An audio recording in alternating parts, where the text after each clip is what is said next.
Hey guys, we're live, and I just want to say, hey, hope everybody's having a great day. I did the video day before yesterday on the online course, and it was going along pretty well until I got to the end of the presentation, and I went to click on the window to see how many people had questions, and I didn't have the chat window open up, and I was like, dang. So I just went ahead and completed the video and posted it without the chat window open up because the idea in the first place was to make sure that everybody got a chance to see it. And if there's anybody that has any questions, I'd be glad to answer them tonight and even open up my course again so people can log on to it and log into the feed and see what it's about. If you're interested.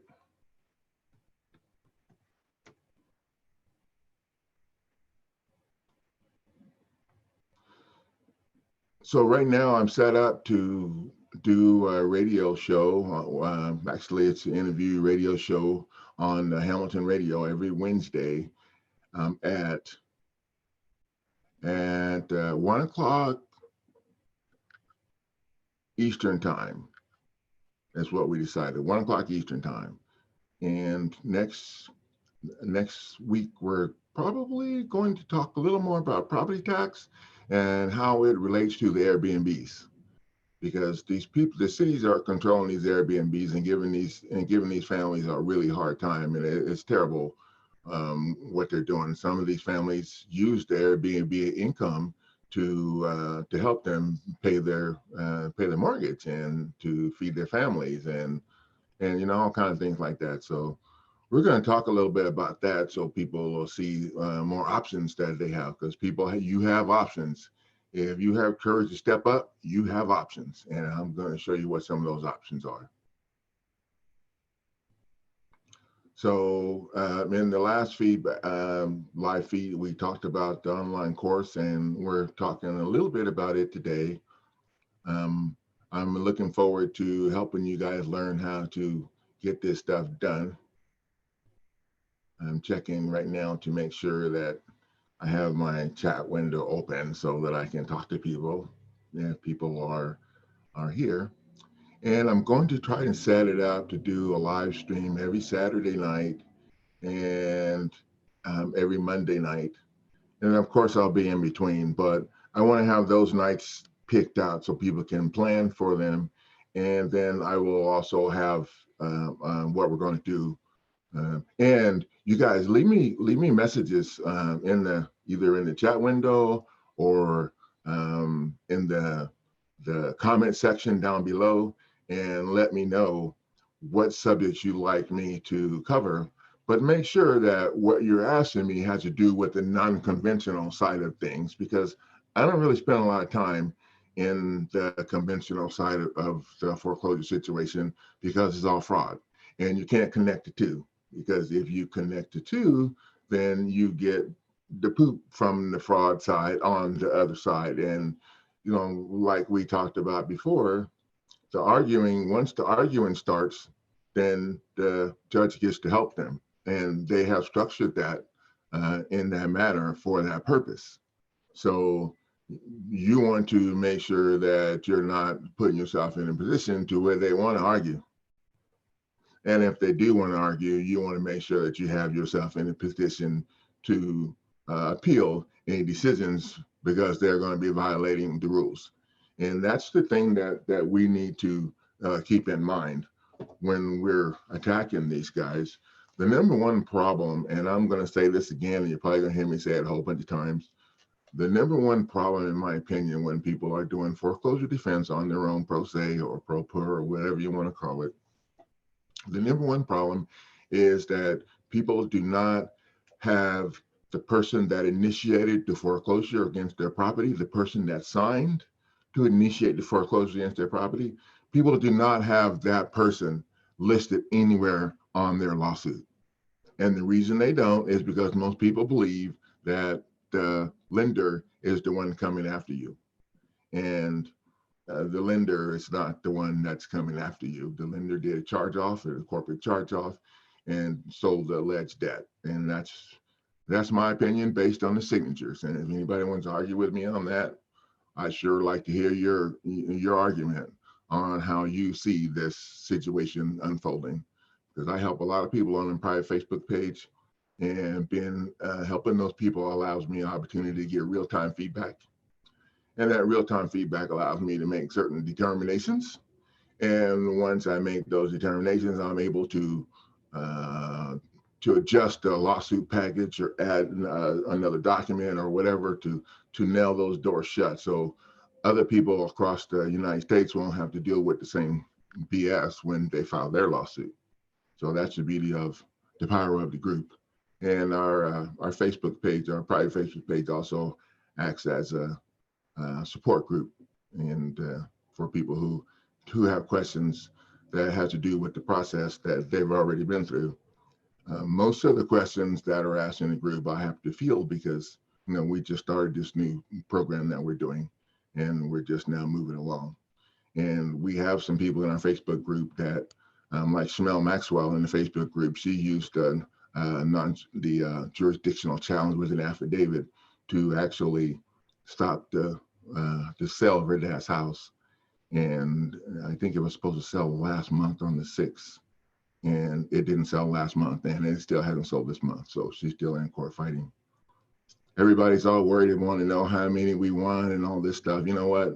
It's more important to get your butt out there and give it a shot, because whether or not you end up in the place where you'd like to be, and it ain't winning to me, because in order people say winning, that's having the judge grant you everything. Okay, that ain't never going to happen, because the judge ain't going to grant you anything. Your job is to make sure that you get stuff on the record that you need to defend yourself to help you with your lawsuit, and to also set yourself up for your appeal at the gate. So you want to make sure that you're forcing the judge to have to appeal them violating the rules to allow the attorney to go through. Because in my program, you're gonna have an attorney backed up against the wall pretty darn good. And at the end of the day, it's not going to be about what they said you did or what you didn't do or any of that. At the end of the day, it's going to be about you making sure that you protect yourself, and you attack anybody that's interfering with your ability to get in court. That's what it's going to be about. And most people have no idea. In my opinion, the main reason why people lose in foreclosure court is because of the misconduct of the officers of the court. And that's including the judge, mostly, the clerk, mostly, and the attorney. Starting out with the attorney, because the attorney is the one that illegally signed to start this foreclosure against your property as a third-party debt collector. And that's what we address in our paperwork. So most people have no idea when they're being violated in court, or that they were violated in court, until after the 10-day pass that you have to. Most people never know, never figure it out at all. And it's complicated, no offense to those people, but it's complicated.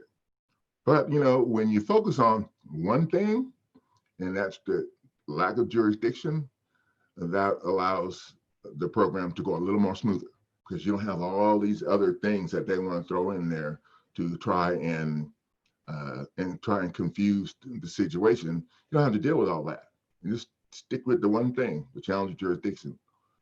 If you go in arguing the banking side of things, you're not going to have a chance. I see people here, but I don't see anybody in the chat window. I wonder if I'm doing everything correctly. Can you guys see me in the chat window?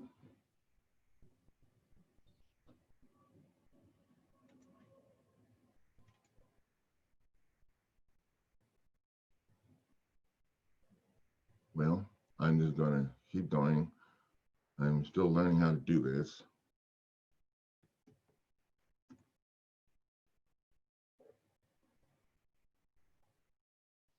So my game plan is to help you learn when you're being violated in court and what you need to do about it. Everybody's all worried about all this other stuff, attorney stuff. If you don't know how to stop them from violating you in court or how to do something about it, then they're just going to be laughing at you the whole time they're throwing your stuff out the window. The challenge of the jurisdiction is like the only thing that I want to discuss. And in that jurisdictional challenge that you guys will be using who enroll in the course, that is a very powerful document. And they can't respond to it even by, they can't respond to it by a counter affidavit. So that's the problem right there. They ain't going to be able to. They can't respond to it anyway, let alone by counter affidavit. So that document is going to be the lead document that online students are going to be using. Hey, I see somebody. Hey, Johnny Boy Rains. Great.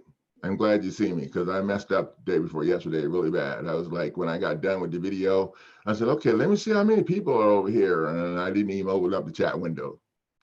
And that wasn't the only thing. If you guys were following me, you probably found out the video was like 3 hours long. Well, it took me a while to figure out how to end the stream.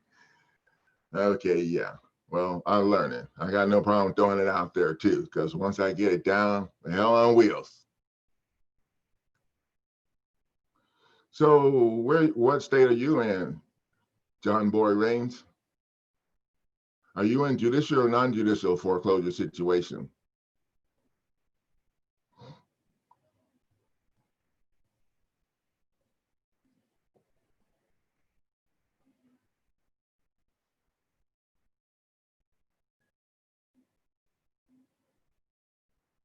We must be grabbing some snacks or something.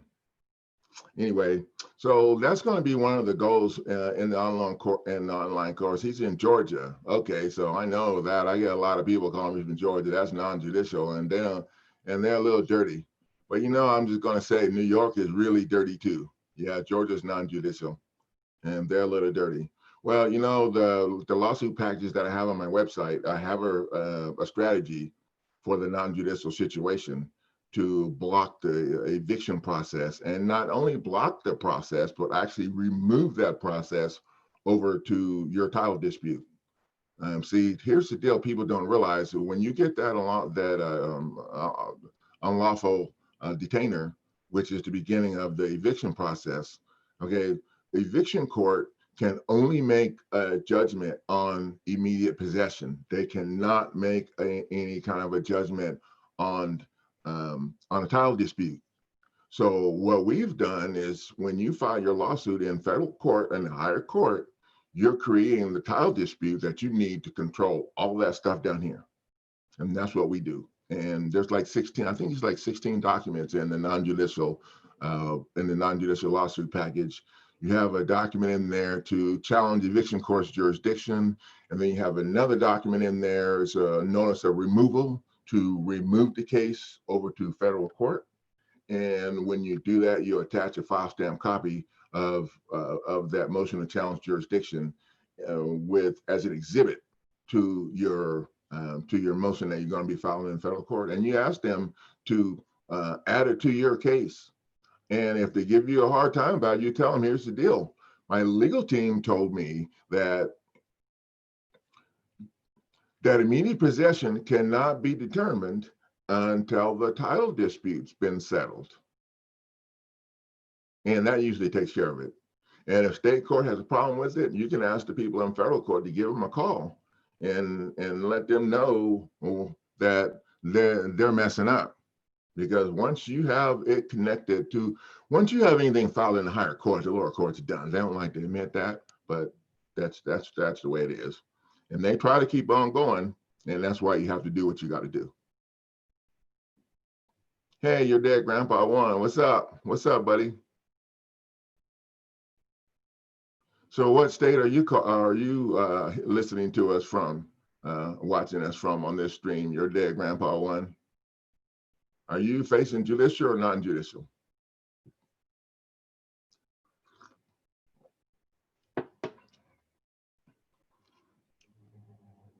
So when you guys go to my website and you check out the judicial or the non-judicial package, when you see there's a bunch of documents in there, don't freak out, because the first document that you got to worry about filing is always, well, it's it's going to be the lawsuit document. If you're in the course, the online course, in the first document you're going to be filing is your jurisdictional challenge with an affidavit, and that's going to just blow them all up. Indiana, I think Indiana is judicial, but I'm not positive. Did you get served a petition, or did they serve you a notice of default? Your dead grandpa one.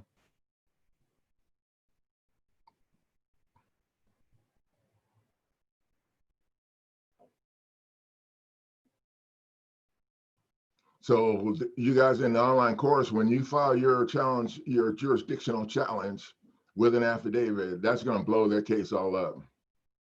And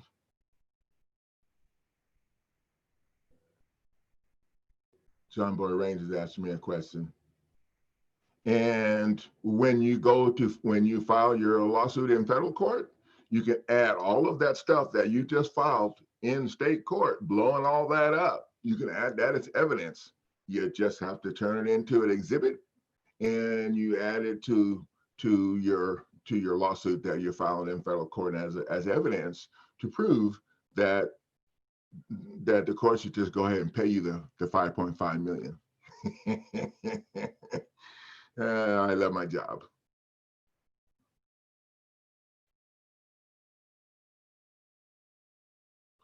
Yeah, John Boy Raines, he says the second mortgage is trying to foreclose on investment property. Can I use your package to stop that sale? Absolutely. You can, and this is what I tell people. You invest in my products. I tell people to keep them all in a binder, or everything in a file. Keep everything in a file. And when you work on something, open it up, copy and paste it, close that file back up, and keep it over here so that it's not altered. And then you can work on the file that you open up here to create the document that you need to do. And then that way you always have this document over here in your file that have not been altered. And in case you mess up or delete stuff and you can't find it again, which, we never do that, right? You'll still have the original. And in John Boy Raines' case, if you got a second property that you need to be addressing situation with, then all you got to do is open it up. You got a file for the first property, open it up and start a file for the second property. And I like to keep everything in a notebook binder so that I can open it up and look at stuff without actually having to pull it up on the computer. But I'm still kind of a little old school. I do store things on the computer under the name. So if I have a name or one name, and everything is there for that situation is under that one name, then that way you can just pull it up and have it all right there. But to me, it's easier to be able to grab the notebook and open it up, and I can look right at the documents or pull the documents right out of there and get the information off the back that I need. So that's, yeah, you can use that for other properties too, buddy. Absolutely. As long as you're in a non-judicial state, if that's what your situation is, yep, you can use all those documents for whatever you need.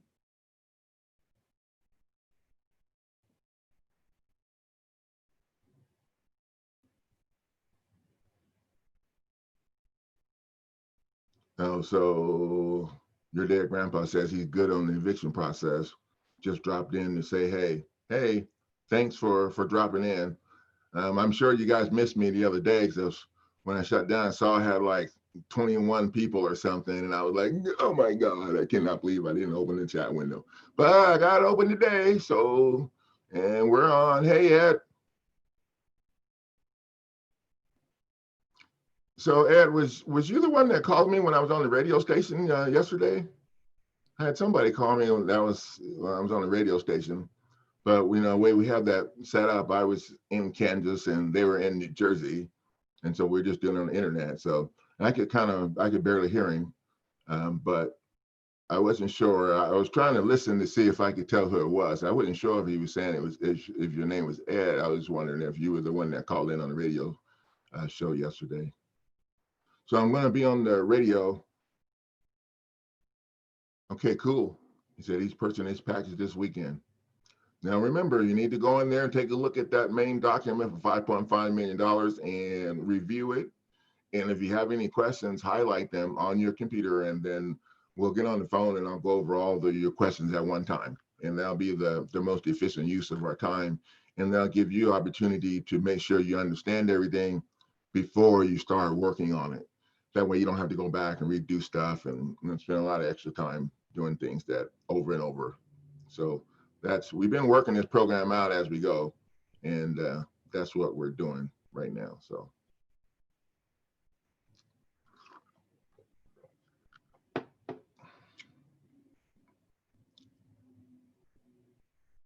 Okay, that wasn't you calling in. I know you. I think if I remember correctly, you told me you were a trucker. So I was just gonna make sure you wasn't dialing while you were driving. Okay, I'm just I'm just messing with you, Ed.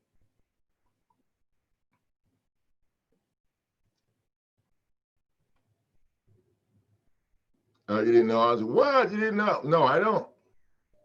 No, I don't have a radio station, Ed. I was invited to interview on the Hamilton radio, which is internet radio, so they're all over the place.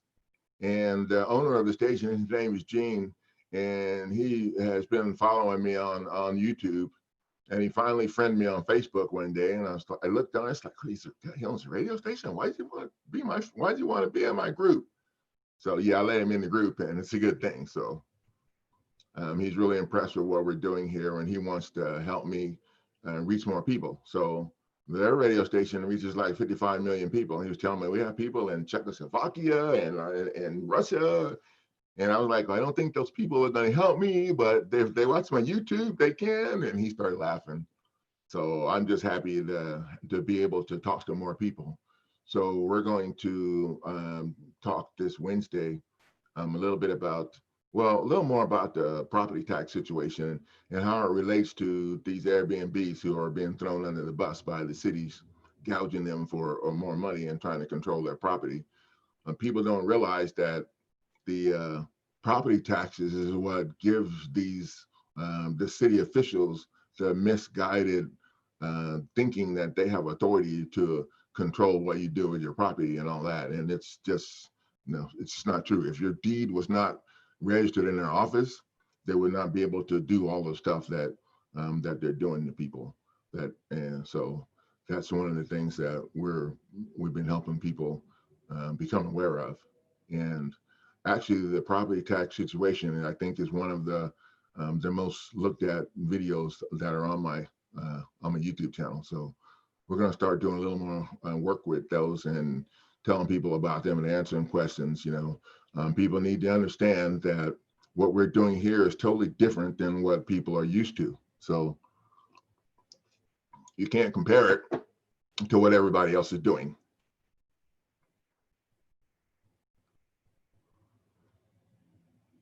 Yeah, John Boy Rain says his current service is definitely a debt collector. Yep, they're all debt collectors. You'll find on your documents that the bank ain't signed nowhere. Hang on one second for their little program. And that's pretty much why we do that. You had the attorney as the number one defendant and the law firm as the second defendant and the last servicer, and that's pretty much it. And you cause some big problems for them. And you use those problems in your favor. One of the videos that I made talks about the fact that, when you do that, the attorney is not allowed to represent the law firm they're affiliated with. And because they can't represent a corporation, the corporation can't go into court pro se. And when the other attorneys that they call in to help them find out that you're suing them for illegally foreclosing illegally as a third-party debt collector, then it's a problem because those attorneys know that they're doing the same crap. And the sanction motion that's in the package can be used if they did find another attorney. You hit them with that sanction motion and they would just be done. Yeah, we don't play around. So that's one of the things that you got to remember when people, are thinking about fighting, they get all nervous and then they remember all the stuff they went through with the attorney and they start freaking out. And I'll be telling them, look, we're not doing the same crap you did with your attorney. So you need to look at it in a different situation, in a different light, because we're not doing the same thing. MYX Capital. What's up? What's up, buddy? Spoke to me on the phone back in March. Keep up the good work. Thank you, man. Thank you. I'm still learning how to run stuff. So, and I'm getting a little better at it. As you see, at least I got the chat window open today. I was on the day for yesterday, I think it was, and I was doing my little thing and I got all done. So let me see how many people over here, and I didn't even have a chat window open up. I'm like, oh my God, I'm gonna have to fire somebody, but I only have myself. So I guess I can't fire myself yet.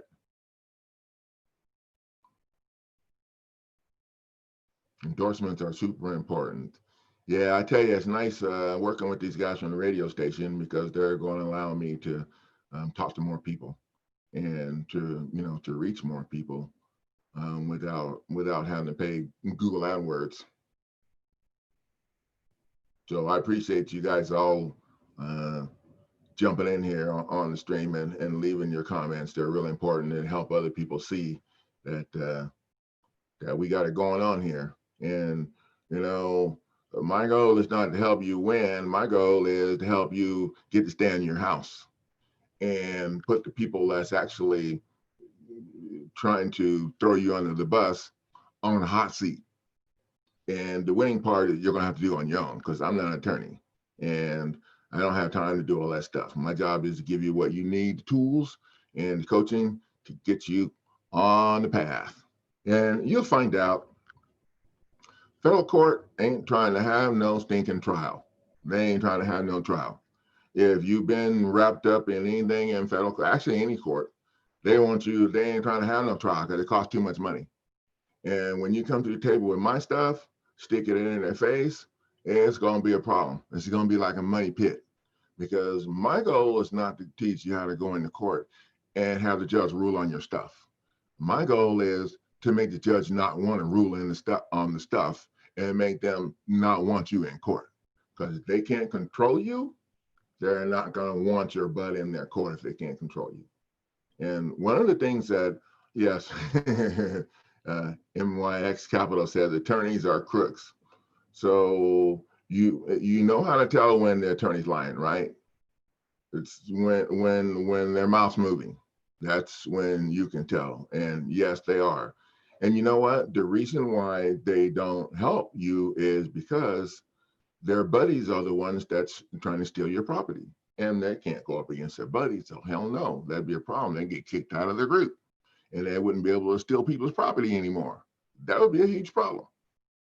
That's one of the main reasons why they don't do anything. They don't care about, they stick with you as long as you got money to pay them.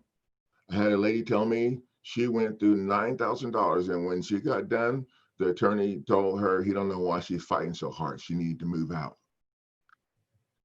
And I looked at her and I said, I'm sure glad that didn't happen to me, because if the attorney told me that, I hope he was on the phone, because there's going to be a problem if I paid the attorney all that money to defend me, and in the end, he's telling me I should just move out. He don't know why I'm fighting so hard to keep my property. I should just move out.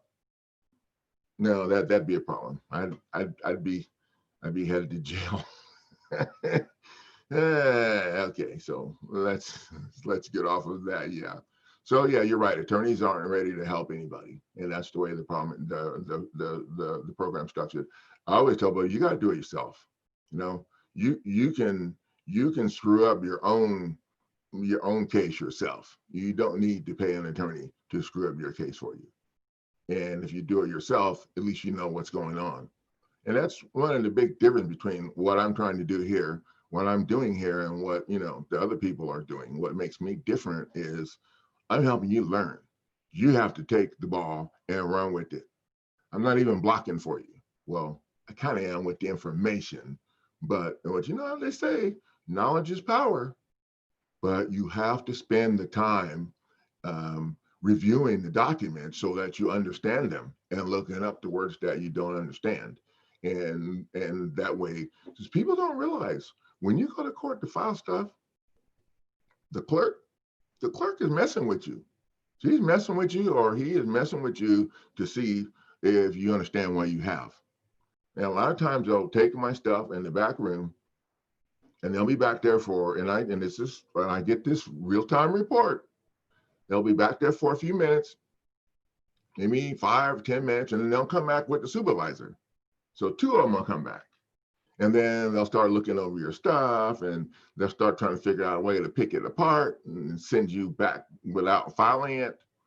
And what I always tell people is there's a filing statute for each state. If you know what that filing statute is and you have it written down on your paper or have it written down on your little notepad thingy or something where you can pull it out and let them know that you know that, and the filing statute don't mention none of the stuff that they're talking about, you will have a chance to get your stuff through without much ado. If they give you a hard time, usually what I ask, first off, I whip out my little notepad. The notepad the popo uses when they have to return to somebody's house a second time, and they whip out the little notepad and they start asking questions and writing down the answers to the questions. Yeah, that's what you have to do.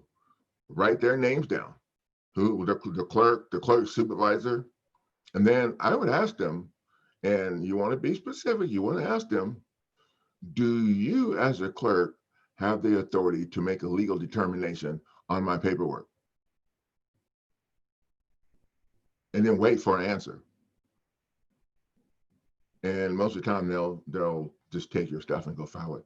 I had one guy who went, and I think he was in Georgia, and he went to file his stuff and they gave him a hard time. And he usually what I tell people to do is to take your stuff in a folder or a notebook binder or something and just do one document at a time, as opposed to handing her everything you want to file. Because in some cases, you want to get this stuff filed in an order that you need to have it filed in to protect you and get a job done that the strategy is supposed to get done. So I would just give them one document at a time. And when they bring that back, oh, by the way, I have this other document. Like, for instance, if you're going to file the restraining order at the same time you file the lawsuit, then you want to keep the restraining order in your package until they bring the lawsuit back to you. And then when you get your case number, you just hand write that. Oh, they hate that too. You hand write it on the lawsuit paperwork on the restraining order, and then you hand that to them to go file. And if you're going to file your sanction motion, then you want to wait till you get everything else filed before you stick that in their face, because that's really going to piss them off when you file a motion for sanctions against an attorney because they didn't do a reasonable pre-filing investigation. And the sanction motion, you're asking for $3.5 million or 5.5. I don't know. You can ask whatever you want in a sanction motion. But that's what we do, and that sanction motion takes care of that. So you guys got to remember, when you're in my program, we're not doing things the way that you're used to doing things. We do things a little bit different, and you'll see that when you review the videos. And also want you guys, if you invest in the program after you review the documents or feel like what I'm saying has some weight, leave me a review and let other people know how you feel and what you think. So, because what I'm doing, no one's doing it. And I think my YouTube channel is the only one that I've seen that actually offers free information to help people. And that free information, if you are proficient at putting that information on paper and using it for you, then there you go. If you need help, we have the websites, we have the online course that we put together. So we have options for everybody. I say that, and I mean it. We do. We have options for everybody. You just have to be willing to do whatever it takes.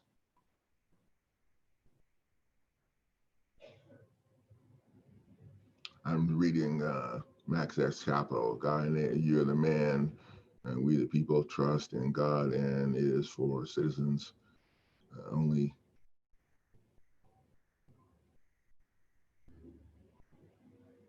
Thank you, buddy. I appreciate that. He's got some nice comments for me there. I'm sure you guys can probably see them too. I try to do what I do. I enjoy my job. I've been through what you guys are facing, and they treated me like I was stupid, and it pretty much pissed me off. And that's one of the reasons why I do what I do. So this is my therapy. Teaching people how to kick attorneys' butts is my therapy for what they put me through. And I enjoy my job. And if you work with me, I take it very serious. And apparently I have a problem if you call me and challenge me on something I have in my document and tell me that your attorney friends told you something other was the fact. I don't mind if you challenge me, period, because you think something or whatever. But when you tell me you're challenging me because your attorney friend said something, I get a little pissed off about that. And I'm trying to work with it, but you know, I'm like, you either in or you out. If you think your attorney friends can help you, then you need to be over there having them help you. If you want to go a non-conventional way, then you can't be listening to crap they say because you already know when their mouth's moving. I'm waiting for someone to post in the chat window they are lying. When their mouth's moving, okay, I'm gonna post it. They're lying. There you go. Okay.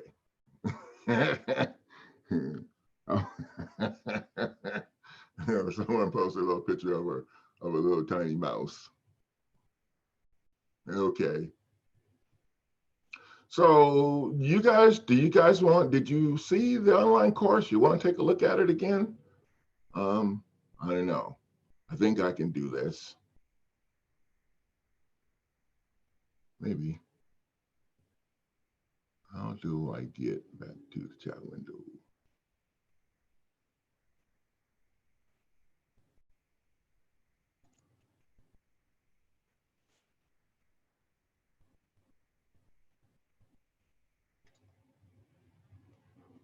Yep, still got a little bit of work to do on that. So I need to play around with that to figure out how to get over to the chat window. You know what I'll do? I can do this. Yeah, we're getting fancy now. Let me see.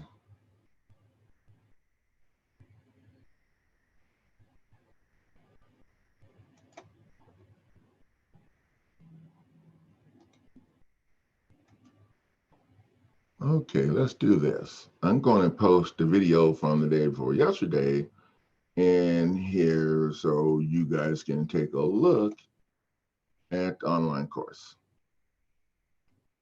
That's the best I can do right now. At least I can get that done. So you guys click on that and take a look at the online course.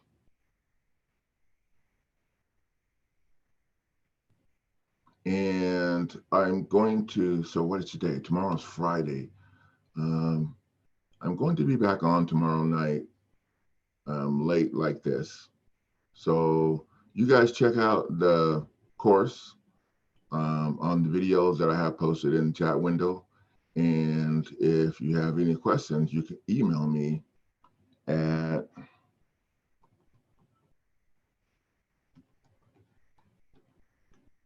winincourts1@gmail.com.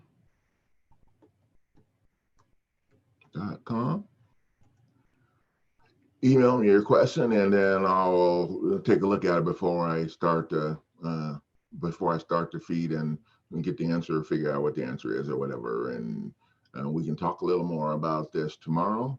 I'm thinking my wife's going to be making me work tomorrow, so I'm thinking late, probably around 10 or something like that, like right before bedtime works out. That way everybody's settled down and can come and join us. So you guys check out the video and let me know what you think.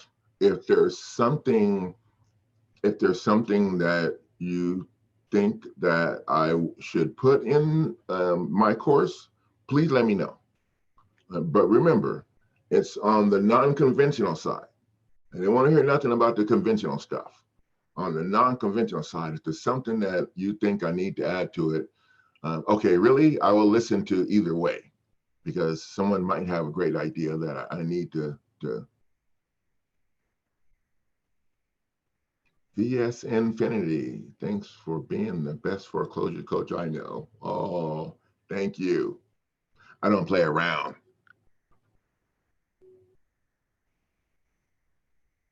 Yeah, I've been through what you guys are facing, and so I know how humiliating it is. And this is my therapy for what they put me through, is teaching others. And that's the best payback, teaching others all over the United States. And with my online course now, I'm hoping that a lot of people sign up for it. It's going to be well worth the investment. You will have access to it. I don't know I don't think there's any time frame that you can't access the material. And I would also advise that you download the stuff and save it in a file so that you can use it if you need to use it on like property later or whatever, or if you have a family member in trouble.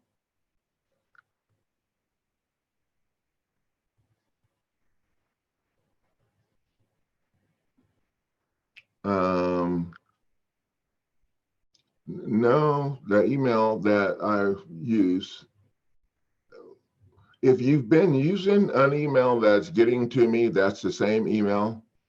They just made it fancy with me with my name in the front of it, but I use the winincourse1@gmail.com because that's the base email.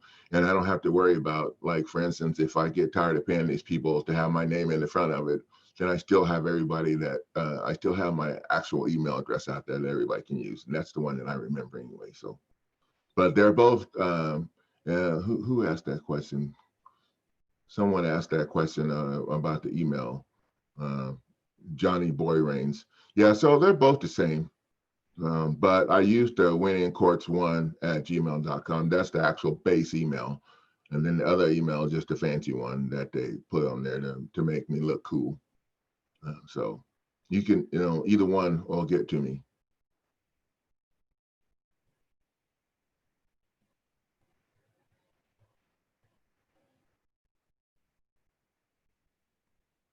Thank you, MYX Capital.